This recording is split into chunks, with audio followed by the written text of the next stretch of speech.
anime, there are so many genres to look through. Perhaps you're a child that likes looking through the more scenic environments. Perhaps romance or representation is more up your alley, maybe even sports. Perhaps you just want to watch something that you can relate to. Genres that will make you cry and laugh. So, since it's all child-friendly, Corpse Party must be the same, right? Bound together by their friendships, there is no possible way that this could go wrong. Well, it is a harrowing tale of a group of friends who come together to face the world's hardships. No possible way that this could potentially not be an anime for a child, right? Not exactly.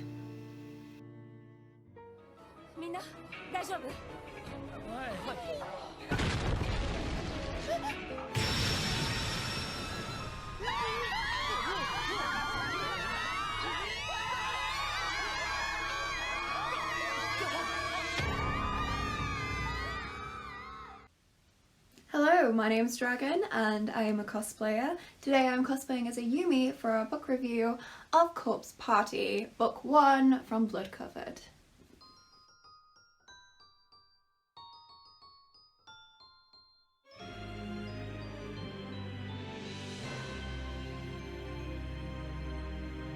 Finding out the canon line of events for Corpse Party is very difficult. There is manga, there's an anime, and there are several games. And a lot of people get very confused. The deaths in the games, the animes, and the manga are all completely different, and it can confuse a lot of people. For example, the amount of deaths you can get in one of the games is 73, which is a crazy amount, whereas in the manga, everybody dies in a very specific way, and that includes the anime. And in fact, in the anime, it ends very, very differently to the way it ends in the game or in any of the mangas, and a lot of fans of Corpse Party were really confused about this. So I have taken the liberty of playing all the games, reading all the mangas, and watching the anime to put everything together into a timeline, so it's a lot easier to explain and see what's actually canon and everything you need to know about Corpse Party. Corpse Party actually came out in 2008 but was made pretty popular by Pewdiepie when he played it in 2014. A lot of people who aren't really that into anime or other things alike really got into the game and it took off quite quickly. On the first manga of Blood Covered, we open up on the first chapter of Creeping Terrors. Here we are met with the scene of all our main characters in a classroom that will be involved in this story. We are first introduced to Ayumi Shinozaki, who is also known as the class rep of all the students. It is also who I am cosplaying today whilst doing this review. Ayumi Shinozaki can be often described as the protagonist of this series. However, there is a high debate on that within the fandom, as we follow every single character and everyone's just as important as another. However, as you will come to learn the more I go through this, is that Ayumi does have a very special connection to the school and the plot that other characters do not have. Regardless of all that, Ayumi is our opening scene and she is telling our lovely characters a very scary story. All the students had stayed late after school in order to help clean up after a festival there. By darkness and by candlelight, Ayumi begins to tell the students a story of Tenjin Elementary School, which was what their school used to be called and their school was built on top of. The story is of a teacher who fell down the stairs and was killed, and they say that after 7 o'clock at night there will be a blackout and the teacher will show up again. Definitely not got anything to do with the rest of the story. We are then introduced to our male protagonist, Satoshi Moshida. He is a second year student in the senior high division of the academy. He's like the main character, but not really. Everyone's screaming as the lights go out, and then Naomi finally takes the sense and goes and finds a light switch. Naomi Nakashima has known Satoshi since the first year of junior high. You know, that's a rising Japanese love interest. With a lot of screaming going on in the background, she finally manages to find the light switch and turns it on. We are then introduced to Seiko. Seiko Shinohara is Naomi's best friend.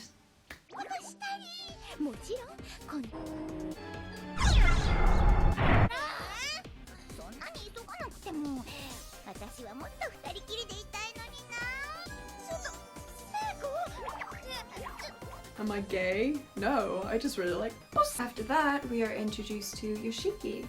Yoshiki Kishinuma is your typical bad boy. Bad boy is actually soft boy vibe. You know, the ones that all the uwu girls go crazy over?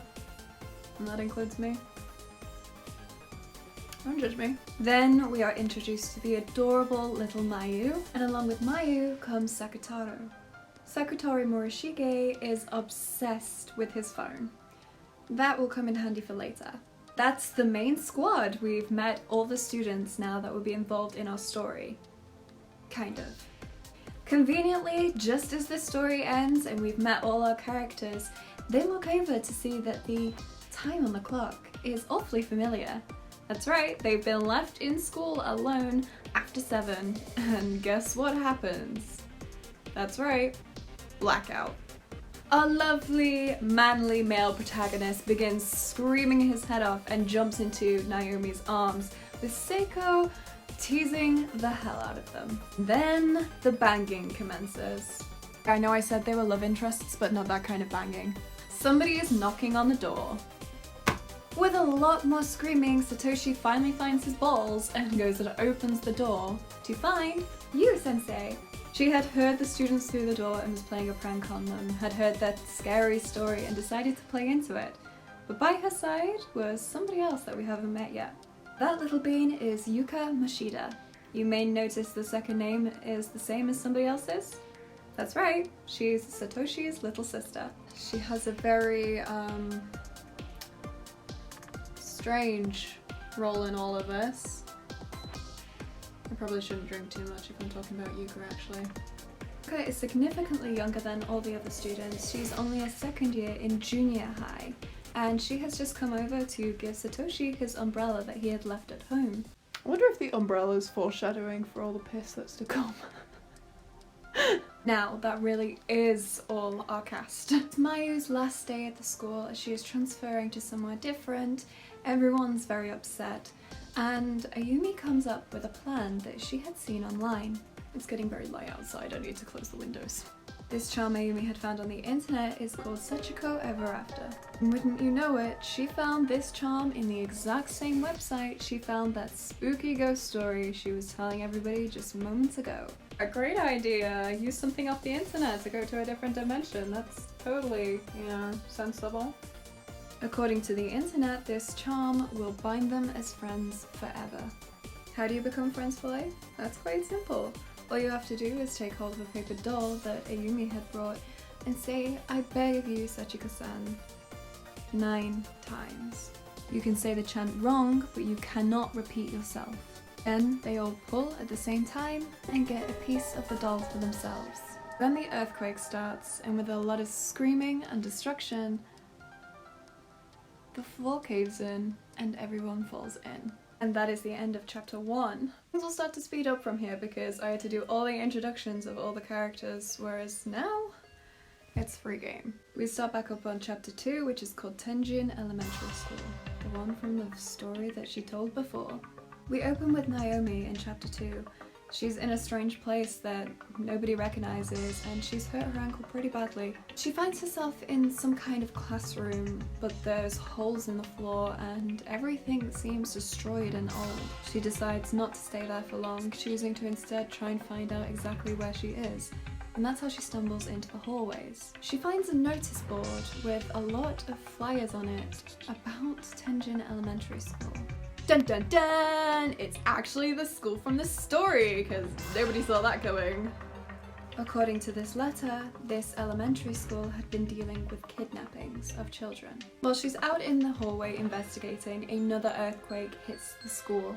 And suddenly, Seiko is in the classroom. Just lay on the floor. 2 of them together try and open any kind of windows that they can, but find that they're not only just shut, but they seem to be completely glued to the wall, almost as if it is just wallpaper. However, when they look out of the window, all they can see is dense forests as far as the eye can see. But they figure that this is a hopeful sign, that if they get out, they can just go through the forests and find their way home. So with a lot more groping from Seiko to Naomi, they go out into the corridor, where they find a bucket of pee.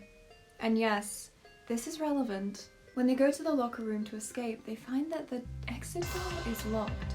The locker room as well is full of children's shoes, small shoes, and the place just seems in disarray again, and it creeps the girls out quite a lot. The two get very worried, but as usual, Seiko is the comedy relief and completely just memes her way out of it and makes Naomi laugh, saying that the two can actually get out somehow. However, Naomi hears a voice in a nearby classroom and decides to go check it out. Lo and behold, when Naomi followed that voice, there was somebody in the classroom. She ran straight over towards them to ask them how they were, tried to pick them up, and lo and behold, it's our first dead body of the series. Now, this is where I like the manga. In the manga, you learn the names or the schools and also how the students die of the dead bodies that they find around the school. This one didn't have a name, the name was unknown. However, he was found to have died from blood loss after being trapped in one of the traps around the schools. After a lot of screaming and dropping the dead body, which just sort of crumbles to the floor because it's been decomposed so much, the body starts talking. Yep, it starts talking. And the first thing it says is, "You must be the next victims." And that's where chapter 2 ends. So we start chapter 3, which is called Tomb of Lost Children. Naomi and Seiko decide to talk to Mr. Ghosty Man, who explains that they are trapped there. He explains he was a trapped soul too, and that when you die in this realm, you feel the pain of your death forever on repeat. However, Mr. Ghosty does provide some good news for the girls. Everybody that they did the charm with is in the school with them. However, they're in an alternate dimension. He explains that the school is a nexus of different dimensions that all work together. So even if they are in the same place at the exact same time, they won't get to see the other people in the other realms. He explains that if they ever want to see their friends again, they're going to have to figure out a way to close the overlap between the two dimensions to finally see the people that they love the most. He also very kindly warns them not to die like him. A very rude door interrupts their little exposition dump, and a spirit comes in. Spirit of a little girl in a red dress. Wow, little ghosty girl in a red dress. Because that's not going to come up in the story again. This girl begins screaming, and the girls quickly realise she's missing her tongue. Prime example of what happens when cat caught your tongue goes too seriously. Seiko and Naomi begin running. Unfortunately, Seiko drops her piece of paper, which you see disintegrate. You don't see this in the anime or in the games, but the manga quite clearly shows it disintegrate when the girl in the red dress picks it up. Once they are a safe distance away, Seiko realises that she has dropped her piece of paper somewhere, and they both go back to the classroom to go and find it. However, not only is their Mr. Ghosty friend gone, so is the girl, but in their place, there is the drawing of a man and children upon a chalkboard, the man holding a pair of scissors, and all the children appear to be dead. Then, believe it or not, we're on to chapter 4. Chapter 4 is called The Voices of Calling to the Living. Seiko and Naomi are wandering around the halls when they come across a second dead body on the floor. This one is much more fresh, and we find out that this one had died by blood loss after their Achilles heel was cut. This spirit, however, could still be of use. The dead body was holding a book out just in front of her. Like, what I really want to know about this death is the fact that this girl, like, stopped to write, like, a massive thing and then died, rather than going to the nurse's office, which was, like, just down the way to, like, find something to stop the bleeding, which they had stuff considering what happens in a little bit with Naomi. Why would you not do that? Exposition, I guess. When Naomi picks up the journal, a letter falls out of it. And that letter is actually a newspaper clipping involving the school that they are currently in. On September the 18th, 1973 at 7 in the evening, the bodies of the missing children were found in the basement of the school, with the teacher in a state of shock holding bloody scissors, who was soon arrested. Each corpse had their tongues cut out. By reading this and the earlier notice board that Naomi had found, the two come to the conclusion that perhaps the girl in the red dress who was missing her tongue was one of these children who was found murdered. The two put the journal back, hoping that maybe her sister will find it, and they go on their way to find some water.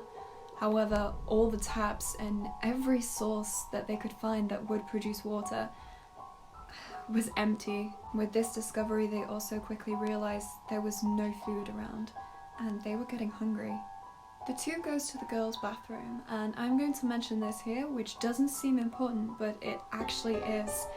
They try and go into one of the stalls, but the door is locked. The rest of them are open, but that one stall will not open. Anyway, back onto the much more interesting scene next. The infamous Seiko Butter My Pooper scene. And yes, I'm going to just play it for you guys so you can experience it yourselves. Oh, thank you! じゃあ、ちょっと塗ったくってくる。 I still want to know to this day, what was in that ointment that goes in your butt? Does it go in your butt or on your butt? Like around your butt? Does it moisturize it? A Japanese thing that I'm just not getting and not understanding. I feel like I should look it up. Siri, what is butt cream for? Here's what I found. You can get butt paste. Why is Kylie Jenner butt cream on here? Whilst waiting for that to be over, Naomi hears Yuka calling for her brother. But when she goes down the hallway to see where she is, there's nobody there. Going back, however, she finds Seiko coming out of the very stall that the two couldn't get into before. Seiko not even remembering that that was the stall that they couldn't get into. The two brush it off and move on. The two yeet off to go find Yuka, since Naomi had heard her. However, when they get to the end of the corridor, all they find is a bunch of splattered guts all over the end of the corridor wall, which seems to have at some point been a body that was completely destroyed by a lot of force. Completely freaked out, the two go into the nurse's office, which is just by the wall. And that is the end of chapter 4. We are now halfway through the manga. The manga is 10 chapters long and we're on chapter 5. I was considering doing this in 2 parts, but honestly I'd love to cover every single book of the manga series, and if I'm gonna do that, oh, there'd be too many videos. You'd be sick of my face. So, we will continue. The two go into the nurse's office and find a bandage and a splint, and Seiko wraps up Naomi's foot, which had been badly injured before, if you remember from the initial impact of coming into this world. The two of them hear Yuka's calls once more, and with Naomi injured, Seiko sits her down on the bed and splits off from her. Why would you do that? That's like, Naomi is left alone and she begins hearing children's laughter, and when she looks over to the side, upon the desk in the nurse's office, a book begins writing itself. Frantic scribbles, but nobody sat there. It's just a pen moving frantically across the page. After seeing this, Naomi sees a figure appear. She gets freaked out and she runs towards the door. However, the door is now wrapped in black hair and she's unable to get out. In the games, this is a very common way to obstruct certain areas that you can't get into yet, and is often used as a bit of a plot device for that kind of thing. I guess you could say she was in a hairy situation. While she's trying to get out of the door, a black shadow comes over and tries to put it quite plainly, go inside of her. However, Naomi hears Seiko's voice, and upon hearing that, she begins to fight the hair and the black shadow. She manages to break free and runs over and manages to find a match and some rubbing alcohol. She lights the match and throws the rubbing alcohol upon the hair, and then throws the match onto the hair, burning it and allowing her to get out. Seiko finds her outside and tries to calm her down, but unfortunately, Naomi seems completely different after her experience in the nurse's office. She begins shouting and yelling all her insecurities at Seiko and blaming her for everything, saying she was a terrible friend and she shouldn't have left her alone. Seiko seems really upset and tries to defend herself, but to no use, and Seiko ends up being slapped by Naomi before unfortunately splitting off and running away. Why the fuck do people in horror movies always split up? Like, what? When has that ever been a wise idea? And that is the end of chapter 5, when we move on to chapter 6, which is just simply named Seperation. This was a very upsetting chapter to read, simply because of how much of a loved character Seiko was, and I think a lot of people already know what's going to happen, considering most that watch this review have probably seen the games or just know that, yeah. After Seiko splits from Naomi, we follow her for a brief amount of time, where she reveals in a monologue that her mother was not the greatest, and she had to provide for all her siblings, and that she also loves Naomi, go figure, as more than a friend. There is another earthquake just after she talks about this, and then she hears Naomi's voice. She realizes that their fight is not worth it and they need to stick together, and so she goes off to find Naomi in a direction that she heard her name being called. Naomi also realizes during this time that their fight was silly and she should never have said anything, and runs off to go and find Seiko. She tries to figure out where she is and can't really think of anywhere until she remembers the girls' bathroom. She goes towards the girls' bathroom and stops outside upon seeing the ointment she had given Seiko just earlier.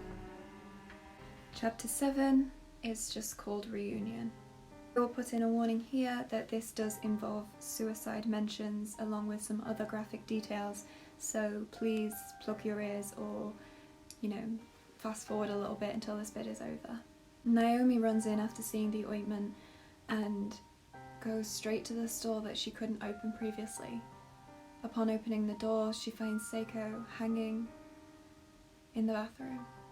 However, she is still alive, and Naomi begins to try and help her. Naomi attempts to hold Seiko up, but unfortunately she just keeps slipping, and the more that Seiko drops, the more she begins choking. Naomi becomes desperate and can't figure out a way to help her, and the knot won't loosen around her throat. So Naomi runs back into the corridors to try and find something for Seiko to stand on. The first thing she comes across is the bucket of pee before that I mentioned. She throws all the waste out and runs back into the bathroom, but unfortunately by the time she gets back, Seiko has died.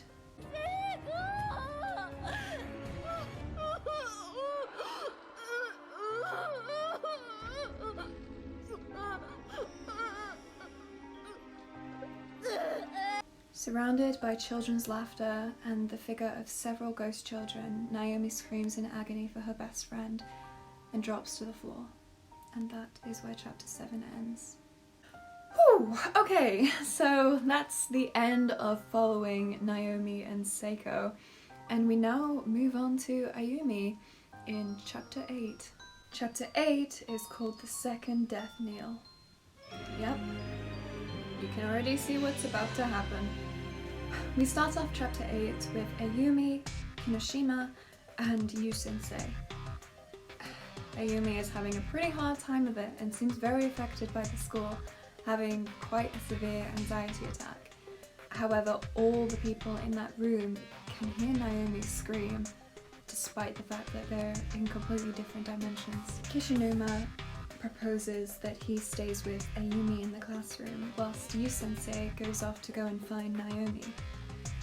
Ayumi is in no real condition to move, and Yu Sensei gives her a little crystal, which is sort of like a necklace, and says it's a protection stone to help ease her calm, before Yu Sensei splits off from the two and goes to find Naomi, because that's worked in the past. Why do they keep doing this? Why do they keep doing this? Yu Sensei sees a phone light across the hallway, but when she goes to approach it, there is a massive hole in the floor and she can't get to the phone light. So she decides to go through the classroom that would have a door that would open on the other side. However, upon entering the classroom, she doesn't get very far before a cabinet of knives and other sharp objects falls on top of her. A spirit boy had been following Yu Sensei and had pushed the cabinet over on top of her and was now stood on top of the cabinet, putting more pressure upon her back with his foot. I'm gonna insert a picture of this dude because he's really fucking creepy. Like, if I was a teacher and like he came to me for help, I think I would be like, oh, we don't discover how this dude dies either. Yeah, no we don't. The ghost boy teases Yu Sensei about not being able to find her students and that they're in a different dimension. And Yu Sensei, absolutely determined, fights back against him and says that she will find her students. This doesn't please the spirit, however, it actually angers him further. He seems to have an extreme hatred towards teachers and gets up on top of the cabinet and jumps down upon the cabinet to put more pressure on Yu Sensei's back. All the knives and sharp objects going straight into her. Yu Sensei begins to lose some consciousness, obviously in a lot of pain, and there is a lot of blood around her now at this point. The spirit gets off the cabinet and leans down by her face and says he will save her if she tells him to kill her students and save her. And that is where chapter 8 ends. We are now on to the final chapter of book 1, which is called Extracurricular Lessons. Yu Sensei has a flashback upon hearing these words of how close she was with her students, and there's a cute little scene in the manga that you would read but me mentioning isn't really important, of them all in the festival, all dressed up and having fun together. And they were clearly a very close class. I wish I could just permanently live in like a Japanese anime style flashback. You know, when everybody's really happy with their friends and it's like, oh, look how amazing life is for us. Like, we're in a terrible situation now, we're probably gonna die, or we're remembering someone that's died. But right now, we're all so happy. I wish I could live in that, like, scenario. That'd be cool. The boy continues to berate Yu Sensei and tell her that none of the students would hear her say such a thing, and she may as well say it because she gets to live and they'd all die anyway without even thinking about her. But instead of doing that, in a very heartwarming scene, Yu Sensei begs the boy to save her students. She says she doesn't care what happens to her as long as her students are saved. The spirit actually seems touched by this and says he wished his teachers were as kind as she was, and he begins to lift up the cabinet off the back of Yu Sensei. I always think of this bit, like, can you imagine if she like actually really didn't like the students, but she was like, maybe I can like double bluff him, and like if I say that I love my students, he'll let me go, because that's clearly what he wants. That's what I do. However, in a twisted fate, before Yu Sensei can get up, he drops the cabinet back down on her back, laughing about how she thought he would believe her. Of course, Yu Sensei was genuine, but this boy doesn't believe her for even a second. The boy laughed and said that there was no teacher in existence who cared that much about their students, that he begged his teachers for help, and that all they cared about was test scores, which is probably one of the reasons he detested Yu Sensei so much. The spirit boy then proceeds to jump back on top of the cabinet and begins jumping up and down. Yu Sensei begins to lose consciousness, and in a very heartwarming scene, simply says that she loves her students and that she wants them to live.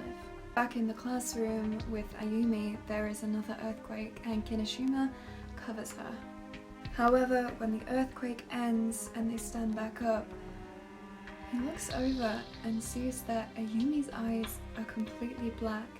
She stood motionless, staring at the doorway, and all she says is, I need to go to Sensei. And that's where book 1 ends. That's it for this video. Next time we'll be going through book 2, which mainly, it's a lot worse than book 1. I'm not gonna lie, book 1 is not very interesting in the traditional kind of sense. After book 1, it gets very gruesome, very out there, and very complicated actually in the sense of timelines. Book 1 is mainly just introducing all the characters and the school and what the sort of rules are for that dimension. I couldn't do what I do without you guys, so it's gonna be certainly interesting moving from like TikTok and things like that to YouTube, but we're gonna give it a go, and this is the best way I can think of other than doing stuff like this. I will also do like gaming and things like that because that's what I do. That's my thing. So I look forward to seeing you all for future videos. Like, comment, subscribe, and I'll see you little dragons later.